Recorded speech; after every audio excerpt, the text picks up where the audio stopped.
Have you ever wondered how fate works?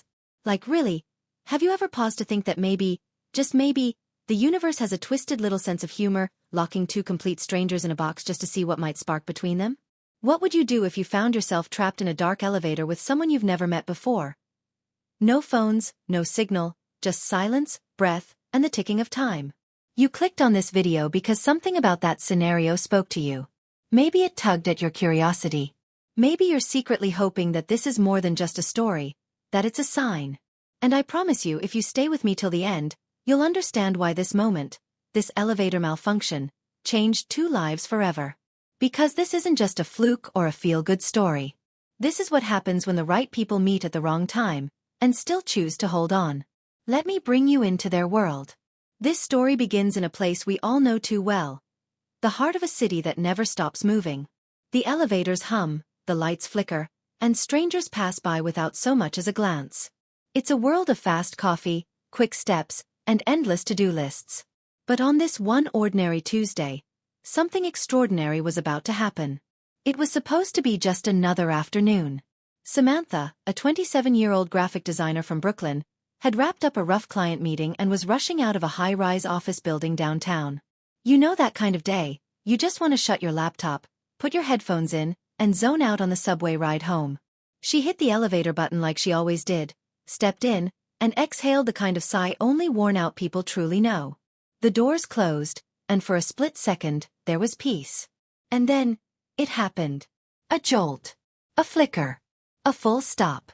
The elevator lights went out, and so did Samantha's breath. Trapped. Total silence, except for the creaking metal above. She fumbled for her phone.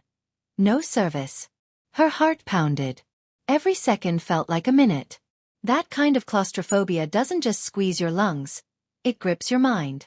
She wasn't alone though. And that's where the story really begins. Opposite her, almost hidden in the dim glow of the emergency light, stood a man, tall, broad-shouldered, calm in a way that felt out of place. His name was Jake. 32. Former army medic turned firefighter, just off shift.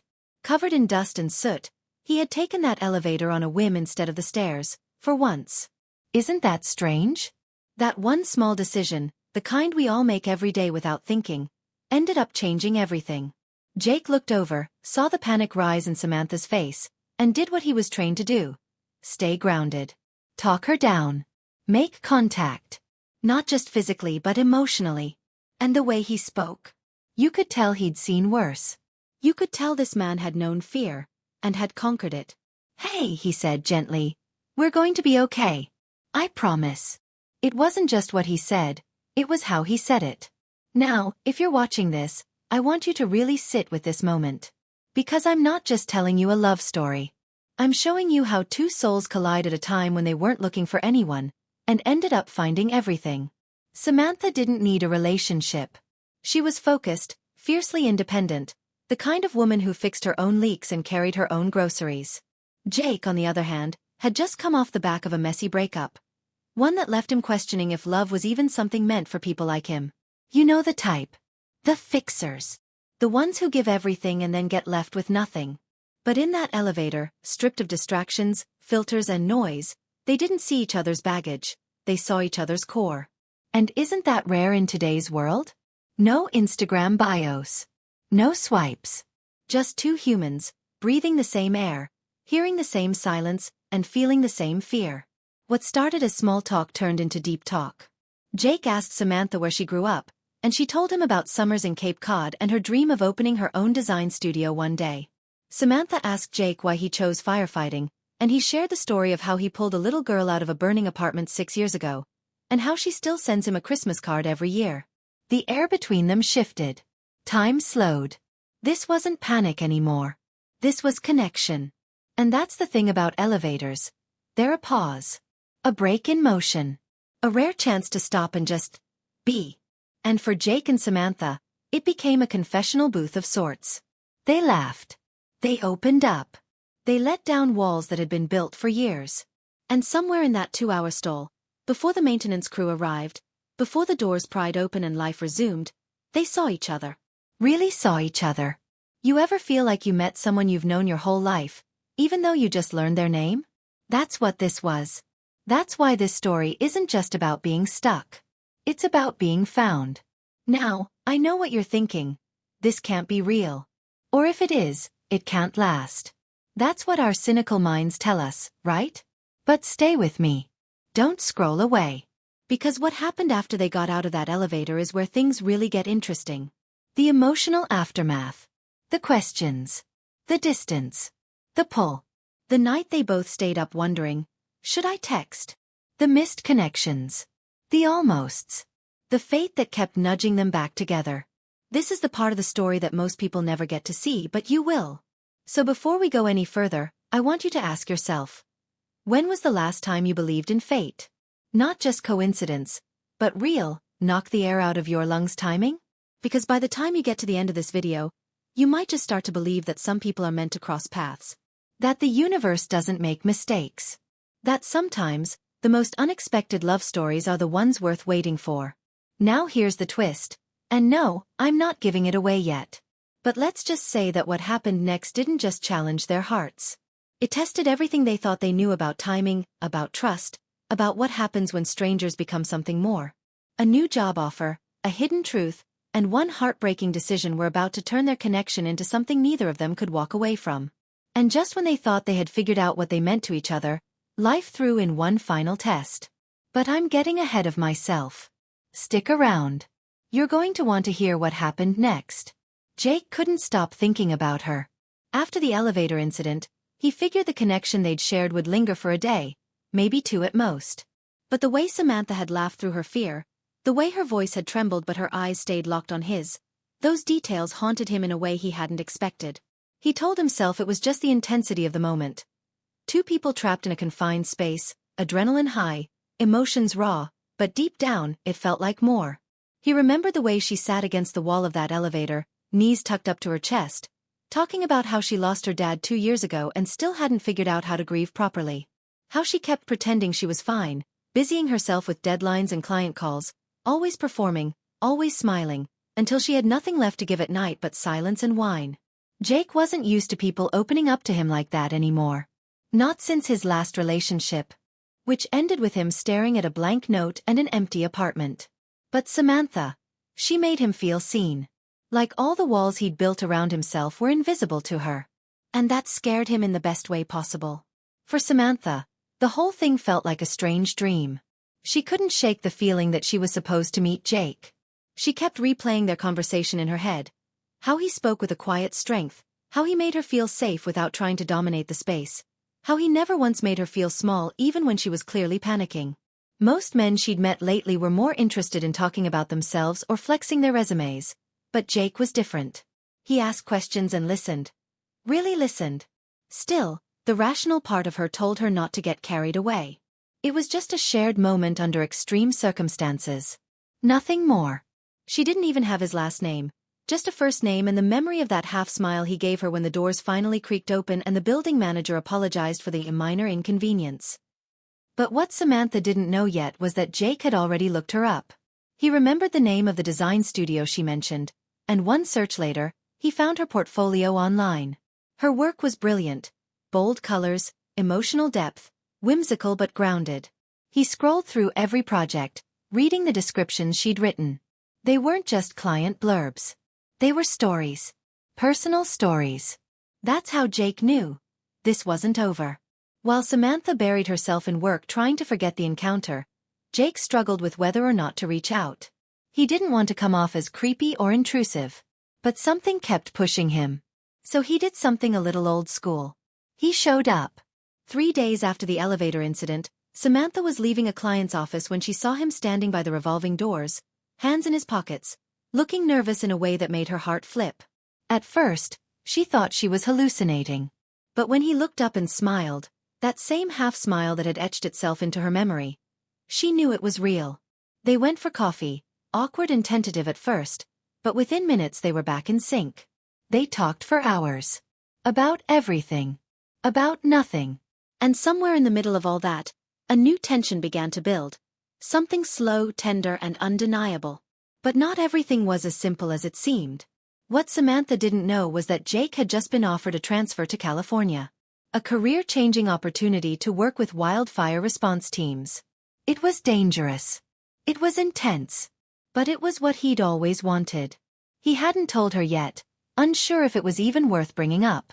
They were still getting to know each other. Still figuring out if this spark was real or just a fluke of fate. But that looming decision weighed on him with every passing day, like a secret waiting to detonate. Meanwhile, Samantha was facing her own crossroads. Her biggest client, the one who paid most of her bills, was moving their business overseas and wanted her to relocate with them to London for a year. It was the kind of career-defining gig she'd dreamed of. And yet, when she thought about leaving New York now, something pulled at her. Something she wasn't ready to admit out loud. In the background, other stories began to unfold. Jake's younger sister, Lila, was battling a quiet depression after a brutal divorce, and Jake had become her emotional anchor. He was used to putting everyone else first, Samantha included, and it started to show in ways he didn't expect. There were days when he wanted to just disappear for a while, to feel something other than pressure. On the other side, Samantha's best friend and business partner, Tasha, noticed the change in her. The way Samantha would drift off mid-meeting or smile at nothing when she thought no one was watching. Tasha was skeptical of Jake. She'd seen Samantha hurt before. She'd seen how hard she worked to rebuild herself. And now, with this guy suddenly showing up out of nowhere, she couldn't help but wonder if it was all moving too fast. But the biggest mystery, one that neither Samantha nor Jake fully understood, was why their paths had truly crossed.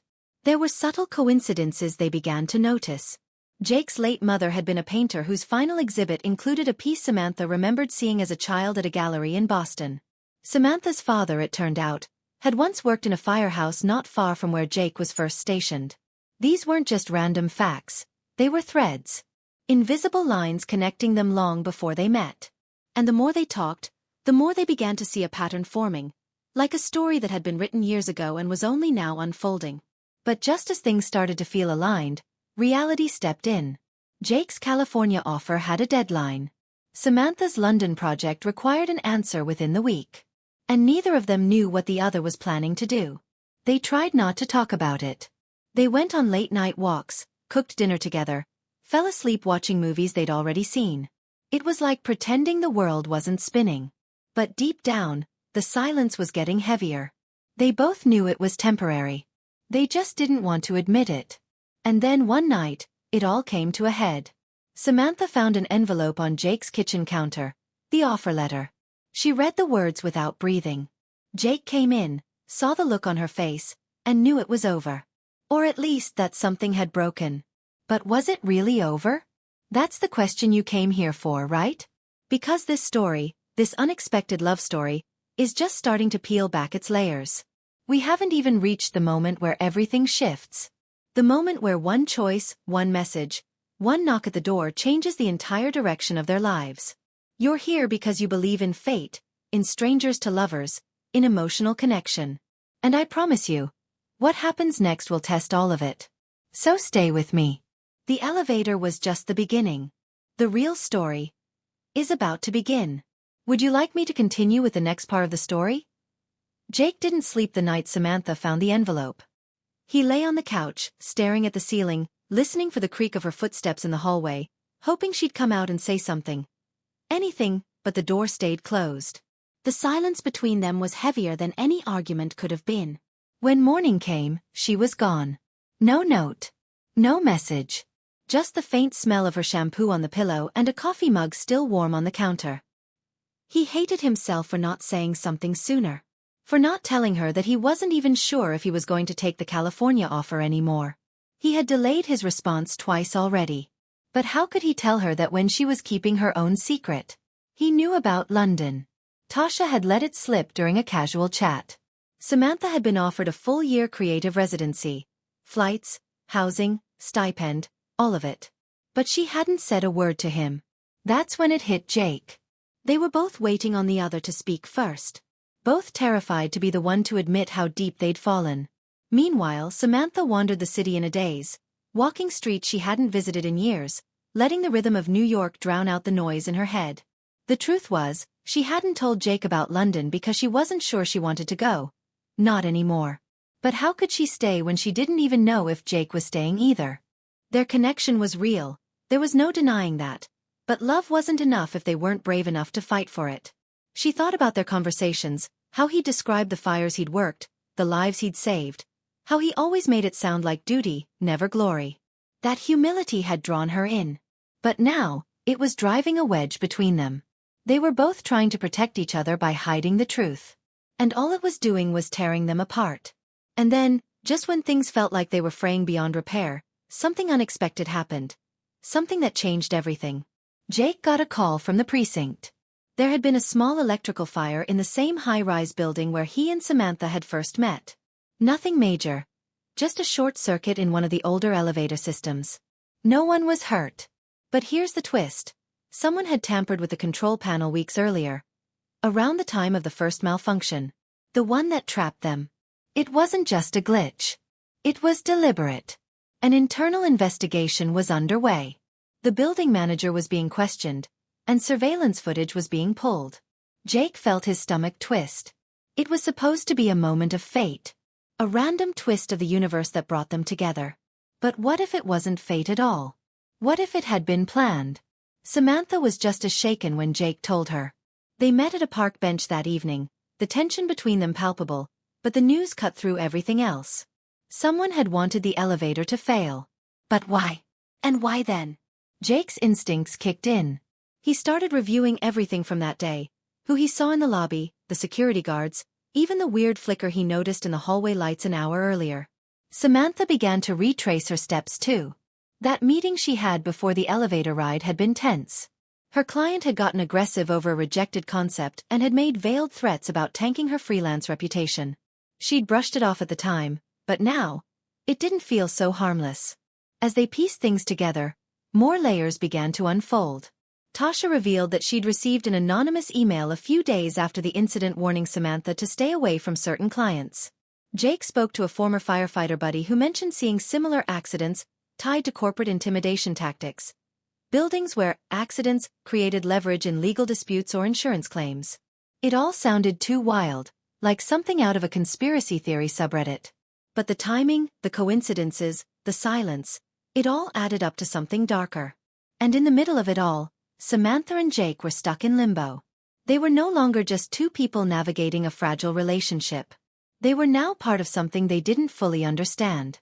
The story was no longer just about an unexpected love story or strangers to lovers. It was about secrets, betrayal, and a chilling realization that maybe their first meeting wasn't as random as they believed. Jake started noticing a man tailing him during his runs.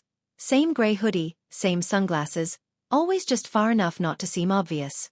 Samantha's emails were glitching, client files going missing. Someone was watching them, tracking them. But to what end? The paranoia set in slowly, quietly, like a fog creeping over everything. Their late-night phone calls turned into hushed strategy sessions. Who should they talk to? Who could they trust? Jake began documenting everything. Photos, names, details. He installed security cams in his apartment. Samantha started using encrypted email services and stopped checking her social media altogether. They were on high alert, not just for themselves, but for each other. And yet, even in the fear, there was a growing closeness, a bond forged in uncertainty. Every look, every touch, every whispered plan felt like a declaration. I've got you. But the clock was still ticking. Jake had to respond to the California job offer in 48 hours. Samantha had to confirm her London relocation by the end of the week. And now, with this hidden threat hanging over them, leaving town suddenly felt like running away. Or worse, walking into a trap. What if the whole point of the elevator sabotage was to lure them somewhere? Or to keep them apart? The questions were multiplying, the danger escalating, and just when they thought they had uncovered the heart of the mystery, a new clue emerged. A security guard from the building reached out anonymously to Jake. He claimed to have seen something. Someone, in the elevator control room minutes before the failure. Someone who shouldn't have had access. But before he could say more, he vanished. Phone disconnected. Apartment vacated. Like he never existed. Jake and Samantha were no longer just dealing with an emotional crossroads. They were being hunted, manipulated, drawn into something that stretched far beyond their chance encounter. And still, neither of them could walk away.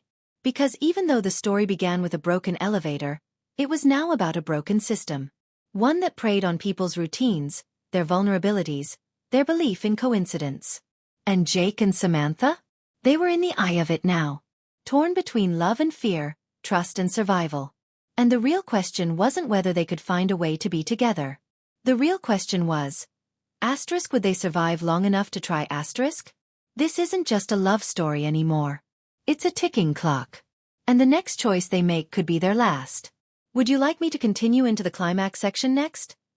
The city pulsed with tension the night Jake and Samantha decided to confront the truth head-on. They were tired of running in circles, tired of being puppets in someone else's game. They still didn't know exactly who was behind the sabotage, but one thing was clear. The deeper they dug, the closer they came to something someone desperately wanted buried.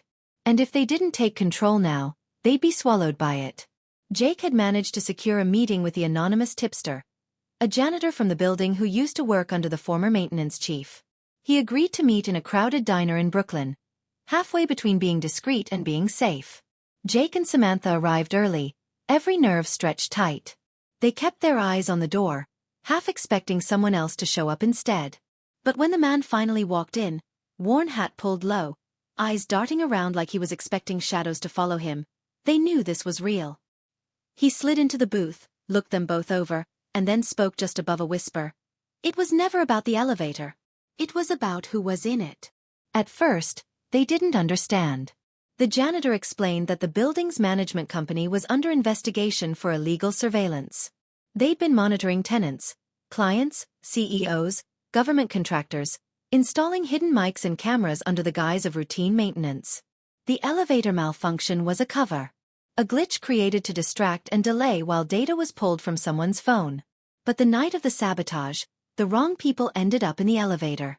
Jake and Samantha weren't the targets. They were collateral.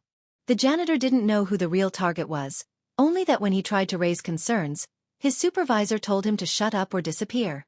He chose to disappear. But guilt, he said, doesn't go quietly. And then he handed them a USB drive, his hands shaking as he slid it across the table. This has everything, he said. Don't trust anyone. Especially not the building manager. Then he was gone. Back at Jake's apartment, they plugged in the drive, their hearts pounding. What they found wasn't just shocking. It was massive. Dozens of files, video footage, phone logs, internal memos between security firms and third-party contractors. Names tied to corporate espionage, bribery, intimidation. And among the names, they saw one that made their blood run cold, Samantha's client. The same one who'd threatened her after she rejected his campaign. He wasn't just a client. He was part of the syndicate using corporate design firms as fronts to funnel data. And Samantha? She had unknowingly built an interface used in one of their black ops systems. Her brilliance had been weaponized behind her back. And the moment she pushed back on their creative control, she became a liability. Now the pieces fit. The elevator. The tampering. The surveillance. The threats. All of it had been an attempt to gather intel on her. See what she knew, who she told. Jake, by rescuing her, had become involved by association. And the pressure, the paranoia, it had all been designed to break them apart. Because together they were dangerous. They knew too much. Jake wanted to go to the authorities immediately, but Samantha hesitated. They'll bury this, she said. We need to make it public. So they made a plan. Samantha reached out to a former professor of hers who now ran an independent media outlet. They encrypted the files, recorded their statements, and prepared a drop scheduled to go live unless manually cancelled every 12 hours. It was their insurance. Jake resigned from the fire department the next morning, citing personal risk, after an unmarked SUV followed him for 2 straight days. Samantha called Tasha and confessed everything. Tasha cried, terrified, furious, but relieved to finally know the truth. And then came the twist no one saw coming. On the night they were supposed to go live with the drop, Samantha vanished. Jake came home to find her phone on the kitchen table, keys still in the bowl, no sign of forced entry. Panic overtook him. He called everyone. No one had seen her. The scheduled drop was 3 hours away. If it wasn't cancelled, it would expose everything. Jake stared at the screen, finger trembling over the delay button, unsure what to do. If he sent it live, he risked exposing her location. If he delayed it, He risked losing their only leverage. He chose neither. He left the apartment. Jake went straight to the one place no one thought he'd return to, the building where it all began. The lobby was quiet, eerily so. But something in his gut told him this was where it ended. He took the stairs, floor by floor, searching, listening. On the 6th floor he heard it, a faint knock. A rhythm. Not random. A signal. It was coming from the mechanical access door. He pried it open and there she was, gagged but alive, wrists bound, eyes wide with relief. He untied her, tears flooding his face as she whispered, "They knew about the drop, but I changed the password. They couldn't stop it." Jake carried her out, shielding her from the cold and the chaos that erupted in the hours that followed. The story went viral. Independent news channels picked it up first, then major media followed. The files were authenticated. Arrests were made. The building management company collapsed under federal investigation. Samantha's ex-client fled the country. And in the middle of it all, Jake and Samantha stood side by side. Not just survivors, but whistleblowers, catalysts of a truth no one could unsee.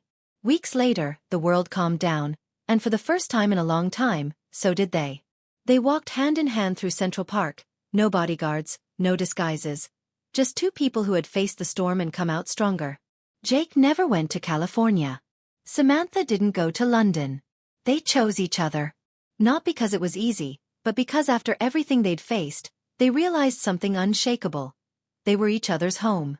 And just when you think you know how the story ends, here's the final twist. That elevator they met in? It was scheduled for removal the very next day. A full systems replacement. A brand new build. One more day, and they never would have crossed paths. One more day, and the most unexpected love story, the one born from danger, built on truth, and bound by fate, would have never existed. It wasn't just timing. It was destiny disguised as disaster. A broken elevator that led to something whole. So if you've made it this far, here's your takeaway. Sometimes, the worst moments are just the beginning of something beautiful. Stay open. Stay curious. And never underestimate the power of a single, unexpected moment. Would you like a condensed version of this story for YouTube Shorts or a teaser trailer script?